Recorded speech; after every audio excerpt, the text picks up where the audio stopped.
Bab 3. Lelaki dari masa lalu. Hujan turun deras sejak subuh. Butiran air menempel di jendela-jendela besar rumah Mahendra seperti kaca yang menangis. Ayla duduk sendirian di ruang baca, mencoba fokus membaca dokumen tentang perusahaan Mahendra Group. Namun, pikirannya melayang entah kemana. Kata-kata di kertas tampak kabur, tak bisa tertangkap oleh otaknya yang sedang penuh dengan kegelisahan. Hidupnya berubah drastis dalam hitungan hari. Dari gadis biasa yang hidup nyaman bersama ayahnya, kini ia menjadi istri dari pria yang membencinya, tinggal di rumah sebesar istana namun terasa seperti penjara. Sebuah ketukan pelan di pintu memecah lamunannya. "Nona Ella, ada tamu untuk Anda," ujar seorang pelayan dengan sopan. Ayla mengernyit. "Tamu? Siapa?" Dia bilang namanya Rehan. "Teman lama," katanya. Dek, jantung Ayla seperti berhenti berdetak sejenak. Nama itu menghantam memorinya tanpa ampun. Rehan, seseorang yang pernah menjadi bagian penting dalam hidupnya. Cinta pertamanya. Orang yang paling ia sakiti tanpa sempat menjelaskan. Dengan langkah gugup, Ayla berjalan menuju ruang tamu. Dan di sana, berdiri sosok lelaki dengan jas hujan yang masih basah. Wajahnya sedikit berubah lebih dewasa, lebih tegas tapi matanya masih sama. Hangat, namun penuh tanda tanya. "Hai, Ayla," sapa Rehan lembut, senyumnya tipis tapi tulus. "Rehan, apa yang kau lakukan di sini? Boleh aku bicara sebentar?" "Hanya sebentar, aku janji." Ayla melirik ke arah tangga, memastikan Arzaki tidak sedang berada di rumah. Ia mengangguk pelan. "Baiklah, mari duduk." Mereka duduk berseberangan di ruang tamu yang megah. Meja kayu marmer dan sofa berlapis beludru biru tua. Namun suasananya terasa kaku. "Kau terlihat berbeda," ucap Rehan memecah keheningan. "Lebih anggun, lebih dewasa. Tapi ada yang hilang." "Senyummu." Ayla menunduk. "Kau datang jauh-jauh hanya untuk mengatakan itu?" "Tidak, aku datang karena aku butuh penjelasan. 4 tahun lalu, kau menghilang begitu saja, tanpa pesan, tanpa pamit. Dan sekarang, aku dengar kau menikah dengan Arzaki Mahendra, salah satu konglomerat muda paling dingin di negeri ini." Ayla menarik napas panjang. "Rehan, aku tidak bisa menjelaskan semuanya sekarang. Banyak hal yang terjadi. Pernikahan ini, kau mencintainya?"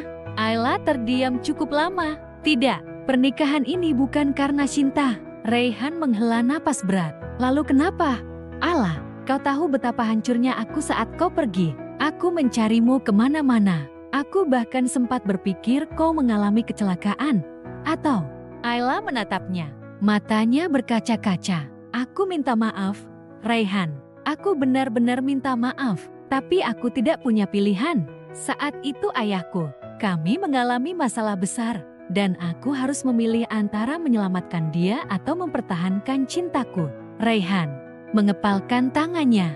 "Dan kau memilih berkorban." "Aku tidak menyesal menyelamatkan ayahku. Tapi aku menyesal tidak sempat menjelaskan padamu." Rehan mengeluarkan dompetnya. Ia mengeluarkan sebuah foto kecil. "Kau tahu apa ini?" Ayla terbelalak. Itu foto dirinya dan Rehan, diambil saat mereka berlibur ke Bandung bertahun lalu. "Aku menemukannya di kafe tempat kita biasa bertemu. Aku tahu ini milikmu. Dan aku tahu, sebagian dirimu masih menyimpan masa lalu itu." Ayla tidak bisa berkata-kata.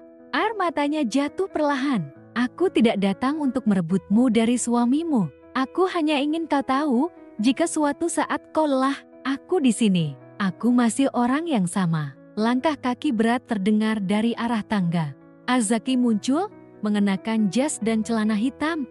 Rambutnya sedikit basah karena hujan. Matanya langsung mengarah ke Rehan. Wajahnya mengeras. "Siapa dia?" tanyanya datar. Rehan berdiri. "Nama saya Rehan, teman lama Ayla." "Teman lama?" Arzaki mendekat, berdiri di antara mereka. "Apa urusanmu di rumah ini?" "Aku hanya ingin berbicara. Aku tidak bermaksud mengganggu." "Kau sudah melakukannya?" sahut Arzaki tajam. Ia menatap Ella. "Kenapa dia ada di sini?" "Aku tidak tahu dia akan datang," jawab Ayla. "Tapi kami memang pernah dekat dulu. Kau seharusnya tahu batas." "Ayla, rumah ini bukan tempat untuk reuni masa lalu." Raihan melangkah maju. Kalau kau ingin mengusirku, silakan. Tapi jangan salahkan Ayla. Aku yang datang sendiri. Dan aku tidak akan memaksa jika memang tidak diinginkan. Bagus, kata Arzaki dingin. Maka pergilah. Raihan memandang Ayla sekali lagi, penuh makna. Jagalah dirimu. Kau layak bahagia, Ayla. Bahkan jika bukan denganku. Setelah Raihan pergi, Arzaki menatap Ayla lama. Apa dia masih ada di hatimu? Kau tidak berhak bertanya itu, jawab Ayla. Kau sendiri bilang, aku bukan istrimu yang sesungguhnya. Tetap saja, aku suamimu di mata dunia. Dan aku tidak suka ketika istriku menangis karena pria lain. Lalu kau ingin aku bagaimana? Tersenyum karena kau menyakitiku setiap hari? Arzaki terdiam. Matanya gelap. Hati-hati dengan pilihanmu, Ayla. Aku bukan pria yang sabar. Dan aku bukan wanita yang bisa kau kendalikan sesukamu, balas Ayla pelan tapi tegas. Malam itu, Ayla duduk sendiri di balkon kamar. Hujan belum berhenti. Di dalam pikirannya, bayangan Raihan dan Arzaki bertabrakan tanpa henti. Hatinya kacau, cinta lama yang belum sepenuhnya padam, dan pria dingin yang perlahan mengusik emosi terdalamnya. Sementara itu, di ruang kerjanya, Arzaki memandangi foto lama dalam amplop coklat. Wajah seorang pria parubaya bersama anak muda yang tersenyum di sisinya ayah Ayla dan Raihan. Jadi kau adalah bagian dari mereka. Gumam Arzaki penuh amarah. Konflik ini belum selesai, bahkan baru saja dimulai.